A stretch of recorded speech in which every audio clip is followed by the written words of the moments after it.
Well, hey everyone, here I have this 2009 Jeep Liberty Limited, and I wanted to show it to you guys. This is a loaner car I have for the day while my car is being worked on, and I'll make an update on my car when it's fixed. But for now, let's just go ahead and focus on this 2009 Jeep Liberty Limited. As you can see, this one is in white exterior and has the optional 18-inch chrome-plated wheels, which look very nice. Kind of dress the car up and make it look a little more rich. This vehicle does come equipped with remote start, as you can see, via the standard Jeep Chrysler Dodge key. So what you do, lock,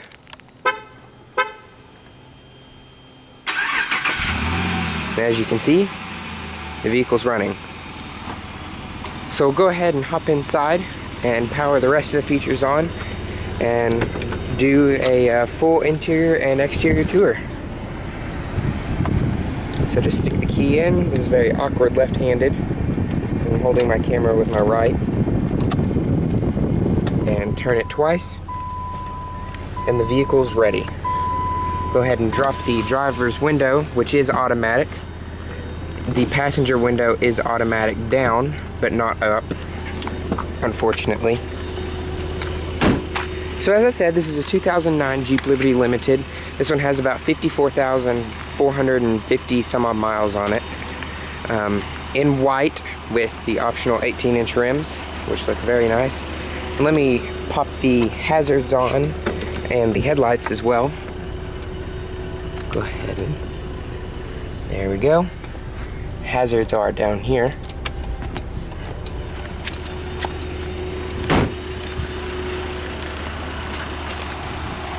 Standard halogen headlamps.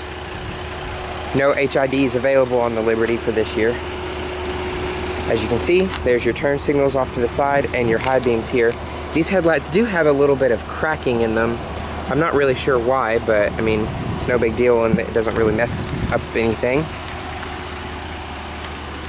As you can see, this one does have some aftermarket running boards fitted to it, which are a little bit flimsy, I guess you could say. But I mean, they get the job done, they support you, so whatever. As you can see, there's your tail lamps. No LEDs, just standard halogen bulbs. You have your chrome strip across the back. That's one of the signature touches of the Limited. This one also has rear parking sensors, as you can see, running across the rear bumper. Exhaust is right down there. And I apologize if it's a little dark. It's pretty cloudy out today, and I also parked the car in the shade because it's warm. There's your side indicator markers right there. So go ahead and hop inside, and I'll open the hood real fast. Just grab this here and pull towards you. Of course, this one has Chrysler's 3.7 liter V6. One second.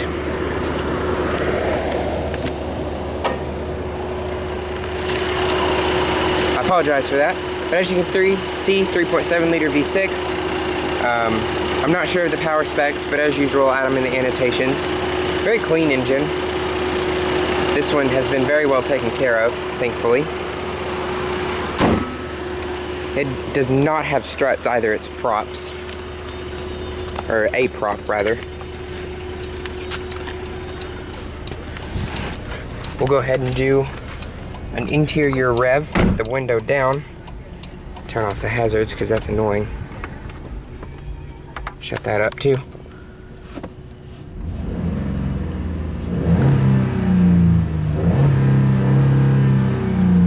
Rev limiter about 4,000 RPM. And the engine is very slow to fall in revs as well. Not really sure why. But I'll go ahead and insert an exhaust clip here.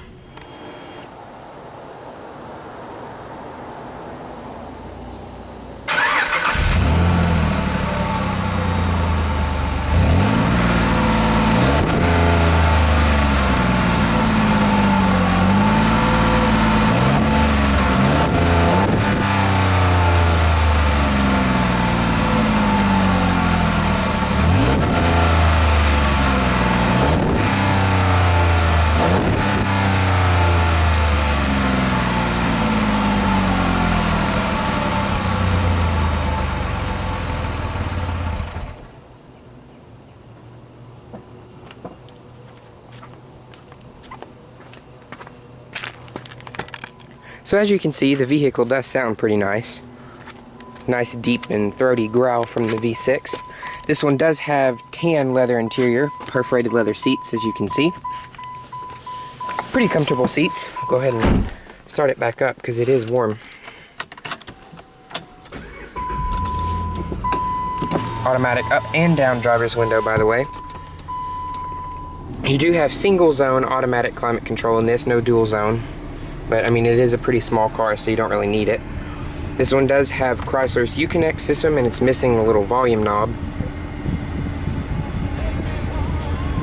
which makes it a little difficult. Infinity stereo, which is very nice, sounds good. Chryslers have always put good stereos in their cars. So moving to interior materials, door panel is hard touch. All of it's hard touch. There's your chrome door handle with your window switches. The rear windows are completely manual. You have a little bit of a leather stitching here. As you can see, it is wearing a little bit. Nice door handle, or door pull rather. Some chrome or brushed aluminum plastic trim, made to look like brushed aluminum. There's your headlight controls. They are automatic headlamps. No fog lamps either. Actually, I lied, there are apparently. Not really sure where they are. Two-person memory, as well as a little storage tray down here. Dashboard, all hard touch materials. No soft touch materials on the dashboard. This is a little flimsy for the airbag cover. You have a handle here with some leather stitching, and it is padded, so that's a nice touch. Then back to your hard plastics. Glove box, hard plastic, not damped either, and it is pretty tiny. As you can see, this one does have navigation. Very good navigation system in these. I've dealt with them a lot. My grandfather has one of these cars, and it's very nice. 4-speed automatic with low gear selection, 2 and 1, through this very interesting and funky shifter. Heated seats, dual 2-stage heated seats for the passenger and driver. Traction control.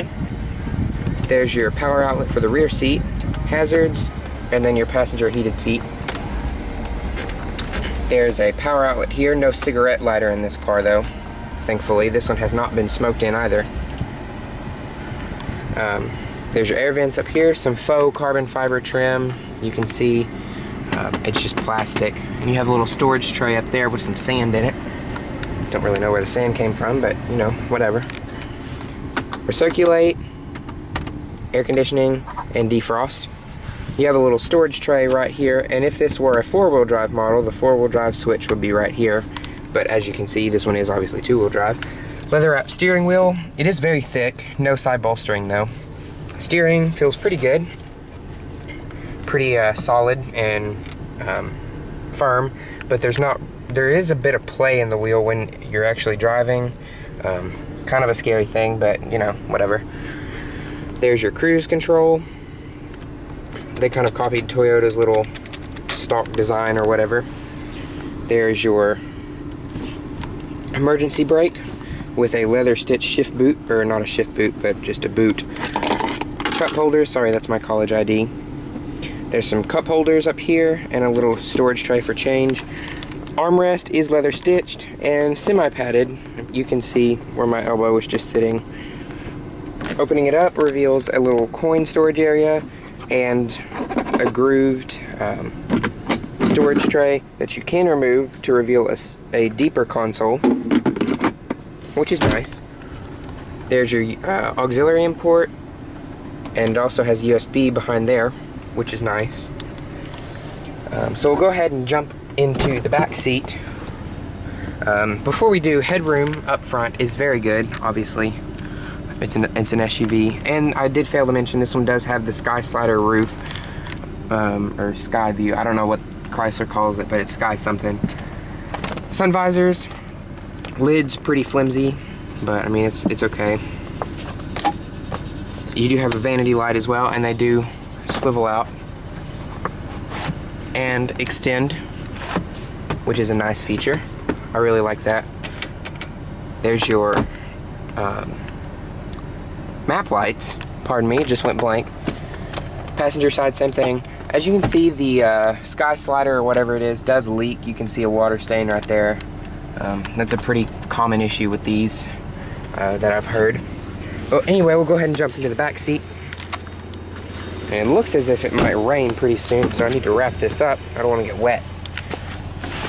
Moving into the back seat, plenty of room for feet to go up under the seat. They are a little cramped though. I'm like 5'11", 5'11 and a half probably. And you can see my knees are touching the back of the seat, but I'm not uncomfortable.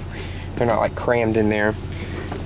Mat pocket on the driver's side only, then you have a piece of plastic on the passenger side.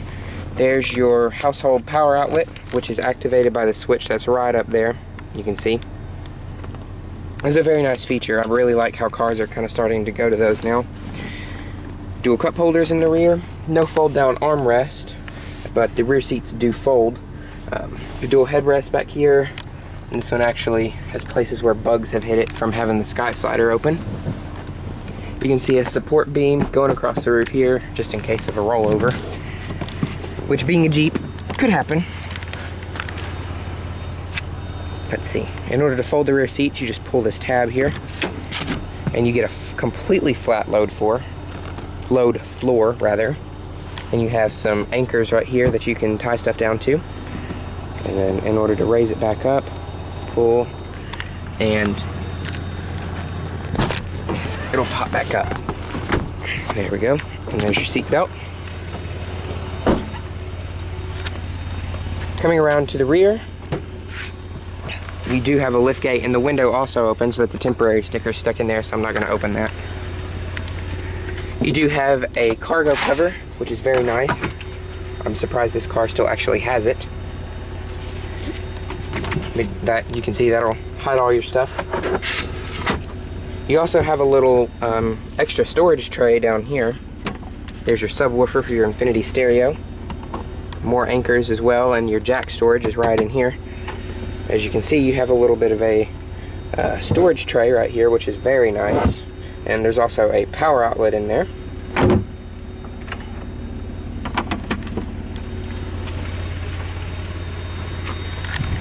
Spare tire is mounted to the underside of the vehicle, and being a Jeep, it does have a live axle rear end and independent suspension front end. As you can see by looking right down through there, it doesn't really show it that well because it's pretty low. But anyways, I guess that pretty much wraps it up on this 2009 Jeep Liberty. Hope you guys have enjoyed, and thank you so much for watching.